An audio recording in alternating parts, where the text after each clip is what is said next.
পশ্চিমবঙ্গে মুখ্যমন্ত্রী মমতার বাংলায় সংখ্যালঘু নির্যাতন, তাও আবার বাংলাদেশি বলে তুমি বিশ্ব ইজতেমায় গেলে, অংশ নিলে, এরপর তুমি ভারতে ফিরছো। রানাঘাটে যখন লোক ভিড় বেড়ে যায় তখন থেকে আমাকে উত্তক্ত করতে থাকে। অজয় নামে একটা ছেলে পিছন থেকে আমাকে ধাক্কা দেয়, বলতে থাকে কি বাংলাদেশ থেকে চেয়ার ব্যাগ ট্যাগ বেঁধে ধরে কি পাঠিয়ে দিয়েছে ভারত দখল করতে। তখন শুনে যে আমি ভারতীয় মুসলিম, অত্যাচারের মাত্রাটা একটু বেশি বাড়ে। কাঁধের ওপর থেকে আমার এই জায়গায় ঘুষি মারে, আমার টুপি এরকম করে ধরে খিঁচে নেওয়া হয়। খিঁচে নেওয়ার কারণে আমার চুল টুল সহ ছিঁড়ে টুপিকে পায়ের তলায় ফেলে দোলে দেওয়া হয় পায়ে করে। রাজনৈতিক বিশেষজ্ঞরা বলেন, দেশ থাকলেই প্রতিবেশী দেশগুলোর সাথে রাজনৈতিক কারণে বিদ্বেষ তৈরি হলেও হতে পারে, কিন্তু নিজের দেশেই বিদ্বেষের মুখে পড়তে হয়। ভারতে এমন ঘটনা কিন্তু খুবই কম। তবে এমন ঘটনাও দেখা যায় যে কিছু সংখ্যালঘু বিক্ষিপ্তভাবে নির্যাতনের ঘটনা কিন্তু ভারতের বুকে দেখা যায়। তা বলে পশ্চিমবঙ্গে মুখ্যমন্ত্রী মমতার বাংলায় সংখ্যালঘু নির্যাতন, তাও আবার বাংলাদেশি বলে, এমনই একটা ঘটনা ঘটেছে পশ্চিমবঙ্গের বুকে। হুগলির বাসিন্দা 28 বছর বয়সী রেজাউলের সাথে। তাকে বাংলাদেশি বলে নির্যাতন করা হয়েছে। তিনি সম্প্রতি গিয়েছিলেন বাংলাদেশের বিশ্ব ইজতেমায় আয়োজনে অংশ নিতে। আমরা সরাসরি রেজাউলের কাছে। রেজাউল, আমি সেইখান থেকে ঘটনাটা শুনতে চাই যে তুমি বিশ্ব ইজতেমায় গেলে, অংশ নিলে, এরপর তুমি ভারতে ফিরছো। কি হয়েছিল ঘটনাটা আমি প্রথম থেকে শুনতে চাই। আমি গিয়েছিলাম 30 তারিখে, 30শে জানুয়ারি। 31/1/2 বিশ্ব ইজতেমা ডেট ছিল। আমি এটা মিটিয়ে ফিরছিলাম 4 তারিখে মঙ্গলবার। ফেরার পথে গেদে লোকাল ধরেছে 8:45-এ 31918 সম্ভবত ট্রেনটার নাম্বার। ওই ট্রেনে ফিরছিলাম 8:45 গেদে টু শিয়ালদা লোকালে। প্রথমে সিটে বসে যাই, যেহেতু স্টার্টিং পয়েন্ট ফাঁকা ট্রেন। আমরা 4 জন ছিলাম। 4 জনের মধ্যে সামনাসামনি 2 জন মুখোমুখি, অপোজিট সাইডে 2 জন মুখোমুখি বসে। 4টে উইন্ডোতে 4 জন বসি। 4 জনই বাংলাদেশ থেকে ইজতেমা থেকে ফিরছি। ফেরার পথে গেদেতে বসে যাই, কোনো সমস্যা হয়নি। দিয়ে ক্লান্ত থাকার দরুন ঘুমিয়ে গিয়েছিলাম। তারপর ট্রেন থেকে যখন হট্টগোলে ট্রেনে ঘুম ভাঙলো, তখন রানাঘাটের কিছুটা আগে। তারপর রানাঘাট থেকে লোক প্রচণ্ড ভিড় বাড়ে, ট্রেন ফাঁকা ছিল এবং সাথে থাকা আমার একটা ট্রলি ব্যাগ ছিল। ট্রলি ব্যাগটা আমার মাথার সোজাসুজি বাংকারে তুলে রেখেছিলাম। তো রানাঘাটে যখন লোক ভিড় বেড়ে যায় তখন থেকে আমাকে উত্তক্ত করতে থাকে এবং অকথ্য ভাষায় গালাগালিজ করতে থাকে আমাকে উদ্দেশ্য করে। আমি সেটা বুঝতে পারি, কিন্তু কোনো প্রত্যুত্তর করিনি, যেহেতু আমাকে ডিরেক্ট বলছে না তারা। দিয়ে তারপর কিছুক্ষণ পর রানাঘাট যখন ট্রেন ছেড়ে দেয়, পায়রাডাঙ্গার দিকে ট্রেন ঢুকবে অবস্থা, সেই মুহূর্তে একজন আমাকে, ভদ্রলোক আমার পাশে বসে থাকা, ব্যাগ কোলে ওনার, উনি বলেন যে ট্রলি ব্যাগটা কি তোর? আমি বলি হ্যাঁ। তো উনি বলেন ট্রলি ব্যাগটা আমরা ব্যাগ কোলে নিয়ে বসে থাকবো, তুই ট্রলি ব্যাগ বাংকারে রাখবি, এটা হয়? ট্রলি ব্যাগটা নামা, কোলে রাখ, নাতে সিটের নিচে রাখ। তো আমি ওনার কথাতে আর কোনো দ্বিতীয় কোনো কথা বলিনি, সঙ্গে সঙ্গে ট্রলি ব্যাগ নামিয়ে নিই। নামাতে গিয়ে ট্রলি ব্যাগের ওপর আমার একটা ফোল্ডিং চেয়ার ছিল।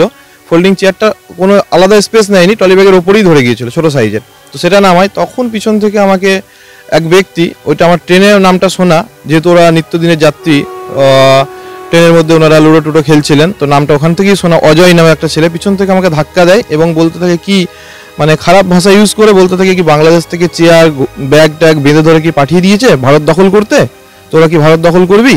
তখন আমি প্রত্যুত্তরে তার উত্তর দিই, প্রতিবাদ করে দাঁড়াই, চোখে চোখ রেখে বলি তখন তাকে যে আপনি কাকে কি বলছেন? আমিও ভারতীয়, আপনিও ভারতীয়। একদম পুরো এইটাই বলেছি, কোট টু কোট বলছি যে আপনিও ভারতীয়, আমিও ভারতীয়। তো আপনি আমাকে বাংলাদেশি বলার কে? আপনার এই ভারতের যতটা অধিকার আছে আমারও ঠিক ততটাই অধিকার আছে। আপনার 1 ইঞ্চি বেশিও নয়, আমার 1 ইঞ্চি কমও নয়। ব্যাস এটুকুই তাকে কথা বলি, সে চুপ করে যায়। চুপ করে যাওয়ার পরে পাশ থেকে থাকা এক ভদ্রলোক, সে রেগুলার প্যাসেঞ্জার, সে আমাকে ওখান থেকে এবার গালাগাল করতে থাকে একটু দূর থেকে, যে ওকে মার ধর আরও কাছাকাছি খিস্তি করতে থাকে। তো এবং আমি যখন সেটারও প্রতিবাদ করি যে কেন মারবেন, আমি তো ইন্ডিয়ান, তখন বলে যে ভারতীয় মুসলিমদের কি সমান অধিকার আছে? কে বলেছে তোকে? তোরা তো বাংলাদেশ থেকে এসে দখল করেছিস, তোদের কাগজের ঠিক নাই, এই নাই সেই নাই, দিয়ে বাংলাদেশি বলে দাগাতে থাকে এবং কলকাতাটাকে মিনি পাকিস্তান করতে চাইছিস, বাংলাদেশ থেকে এসে দখল করে নিতে চাইছিস। তোরা বেসিক্যালি সমাজের জন্য ক্ষতিকর এবং দেশের জন্য ক্ষতিকর, তোরা দেশটাকে রসতলে পাঠাচ্ছিস, এইভাবে বলতে থাকে। অকথ্য ভাষায় গালিগালাজ, বিদ্বেষমূলক কথা বলতে থাকে আমার ধর্মকে নিয়ে। আর যেহেতু আমার লেবাস দেখে পুরোপুরি বোঝা যায় যে আমি মুসলিম, সেই হিসাবে ওরা আরও একটু বেশি উল্টোপাল্টা কথা বলতে থাকে। আর যখন শোনে যে আমি ভারতীয় মুসলিম, অত্যাচারের মাত্রাটা একটু বেশি বাড়ে, কারণ সমান অধিকারের কথা বলেছি আমি সেই মুহূর্তে। তো তারপর আমাকে মারতে উদ্যত হয়। তখন ওই পাশে বসে থাকা ভদ্রলোক কিন্তু আমাকে যথেষ্ট, ওনার যতটা শক্তি ছিল আমাকে হেল্প করেছে। আমাকে আকার করে ধরে আঁকড়ে রেখেছিলেন কোলের মধ্যে, যাতে না আমার গায়ে মারতে পারেন। তো এমত অবস্থায় কাঁধের ওপর থেকে আমার এই জায়গায় ঘুষি মারে আমাকে। আমি যেহেতু কন্যা সিটে ছিলাম, 13-14 জন এসে একসঙ্গে পড়ে গেছে, উনি আকার পক্ষে রাখা সম্ভব হয়নি। তো আমাকে একদম কর্নারের সঙ্গে টিপে দেওয়া হয়, শোল্ডারে আঘাত পাই এবং আমার টুপি এরকম করে ধরে খিঁচে নেওয়া হয়। খিঁচে নেওয়ার কারণে আমার চুল সহ ছিঁড়ে টুপিকে পায়ের তলায় ফেলে দোলে দেওয়া হয় পায়ে করে, দিয়ে তারপর ওই ভদ্রলোক যে ব্যাগ আমাকে আটকে রেখেছিল অনেকক্ষণ পরে আমাকে টুপিটা কুড়িয়ে এনে আমার হাতে দেন উনি। এবং ওনাদেরকে মারতে বারবার মারণ করা সত্ত্বেও ওনারা বারণ শোনেননি, আমাকে মারতে উদ্যত হয় এবং ট্রেন থেকে ফেলে দেবো, মেরে দেবো, এরকম রাখার দরকার নেই, বাংলাদেশ পার্সেল করে দেবো, এদের থাকার কোনো অধিকার নেই, এইসব বলে একদম পুরো পায়রাডাঙ্গা থেকে মদনপুর স্টেশন পর্যন্ত এটা চলে, 4টে স্টেশন। মদনপুরে এসে চুপ করে যায় ওরা। তুমি তো যেটা বললে যে ওই রানাঘাট থেকে ট্রেন ভর্তি ছিল এবং তোমার সঙ্গে যেটুকু বুঝতে পারছি 10 থেকে 12 জন এই অ্যাটাকটা করে বা তোমার সঙ্গে মিসবিহেভটা করে। অজয় শুরু করে এবং তার সঙ্গে তার সাথীরা সাথ দেয়। বাকি ট্রেনের প্যাসেঞ্জারদের কি? বাকি ট্রেনের প্যাসেঞ্জারদের ভূমিকা, ওখানে মহিলাও ছিল, তো একটা মহিলার ওপর পড়ে যায়, তারা আতঙ্কিত হয়ে যায়। মহিলারা, ওই ভদ্রলোক বলতে থাকে চুপ করে যা, মারধর বাদ দাও, গালাগালি বাদ দাও, মেয়েরা আছে, ওই যেই ভদ্রলোক আমাকে বাঁচিয়েছেন আর কি, আরও 2-1 ওনার সঙ্গে সহযাত্রীরা, না হলে ওখান থেকে ট্রেনে ফেলে দিত। তো তারপরে বাকি সহযাত্রীরা কেউ কারোর কোনো মানে সহযোগিতা পায়নি, সবাই নীরব দর্শক ছিল।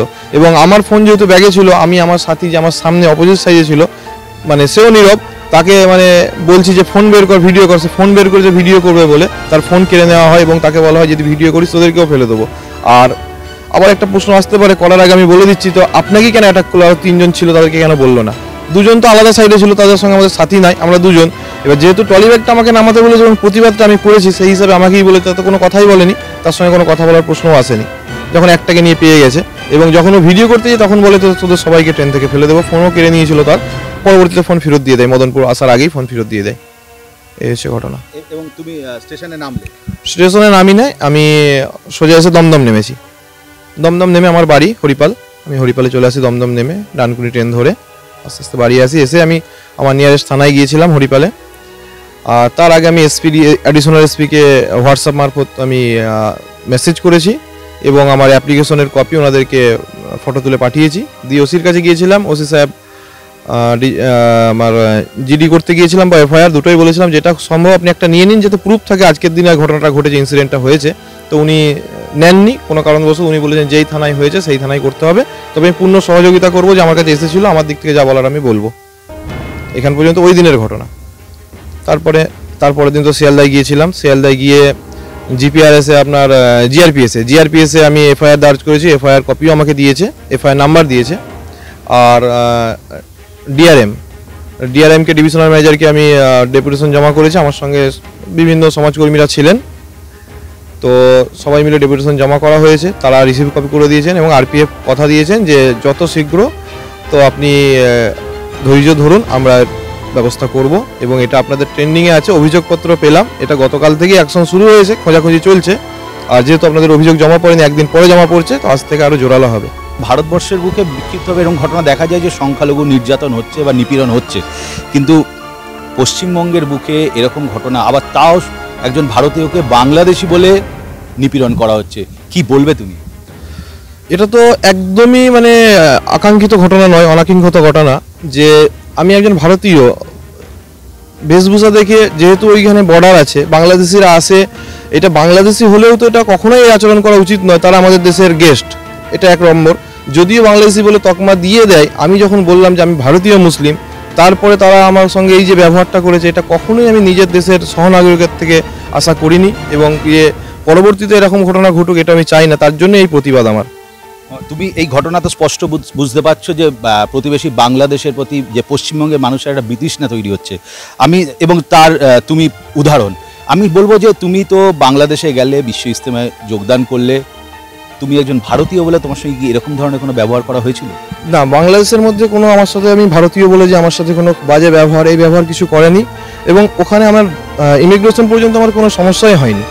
আমি আসার পরে আমার দেশে, আমি যখন নিজের দেশে যখন হেনস্থার শিকার হলাম, এরকম অ্যাটেম্প টু মার্ডার যখন একজন বাংলাদেশি হিসাবে আমাকে করছে, ট্রিট করছে একজন বাংলাদেশি হিসাবে, অথচ আমি ভারতীয়, তো সেটা আমার কাছে খুবই দুঃখজনক ব্যাপার লেগেছে এবং এটা তো আমি কখনোই আশা করিনি, এটাই ঘটেছে। আর এটার জন্য তো প্রতিবেশী দেশে বিশাল একটা মানে আমাদের দেশকে ছোট করে দেখছে, যে সবসময় ভারতে এরকম জাতিবিদ্বেষ চলতেই আছে, তো এটা সংখ্যালঘুদের ওপর অত্যাচার, এটা তো বিদেশেও ভালো চোখে দেখছে না। যেহেতু বিবিসি নিউজ হয়েছে, বিবিসি নিউজ আমি দেখছিলাম, তো তার নিচের কমেন্টগুলো পড়ে তো আমাদের দেশের প্রতি তো ক্ষোভ উগড়ে দিচ্ছে। সেটাই বলছিলেন যে তুমি একজন ভারতীয়, একজন পশ্চিমবঙ্গবাসী হয়ে তুমি বাংলাদেশে গেলে, সেখানে একটা সম্প্রীতি পেলে, কিন্তু নিজের বাংলায় এসে বাংলাদেশি বলে তুমি নিপীড়িত হলে, এইটা তোমাকে কতটা কষ্ট দিচ্ছে? এটা তো আমি কষ্ট বলতে আমি মানসিকভাবে তো এখনও পেরেশান আছি যে আমার নিজের দেশে এরকম করে অনাকাঙ্ক্ষিত ঘটনা ঘটাবে, এটা তো আমি কখনো কল্পনাই করতে পারিনি। এটা তো খুব দুর্ভাগ্যজনক। এটা হবে এবং খোদ বাংলাই হবে, এটা তো হতেই পারে না। আর কি বলবো, মানসিক ট্রমা অবশ্যই আছি যে যেহেতু আমাকে সেদিন রাত্রে এসে এবং থানায় গেছি, থানা থেকেও ফেরত আসতে হয়েছে। মানসিক ট্রমা তো এমনিই হয়ে আছে যে এরকম একটা ঘটনা আমার সাথে ঘটে গেল, আজকে আমার সাথে ঘটেছে, কালকে একটা অন্যজনের সাথে ঘটবে, এটা তো চলতেই থাকবে। আমি তোমার ব্যাকগ্রাউন্ডে তুমি পড়াশোনা কতদূর করেছো? পড়াশোনা আমি বিটেক কমপ্লিট করেছি এবং এমটেক রানিং আছে, এমটেক ফাইনাল ইয়ার চলছে আমার। পুলিশ কি বলেছে, সহযোগিতা করবে? রেল পুলিশ বলেছেন আমাদের যতটা, আরপিএফ বলেছেন, জিআরপিএফ বলেছেন এবং ডিআরএম পর্যন্ত বলেছেন যে আমাদের যতটা সাধ্য আমরা সহযোগিতা করব, এবং রেল পুলিশ আরপিএফ ওই জন্যই আছে আপনাদের পাশে যাতে আপনাদের সহযোগিতা করা যায়। তাদের সঙ্গে খুব তাদের ভালো সহযোগিতা, পূর্ণ সহযোগিতা পেয়েছি এবং তারা যথেষ্ট ভালো ব্যবহার করেছেন। কথাও দিয়েছেন যে আমরা দোষীদেরকে 48 ঘন্টার মধ্যে চেষ্টা করছি ট্রেস করার। ভাস্কর সর্দার, নিউজ 24।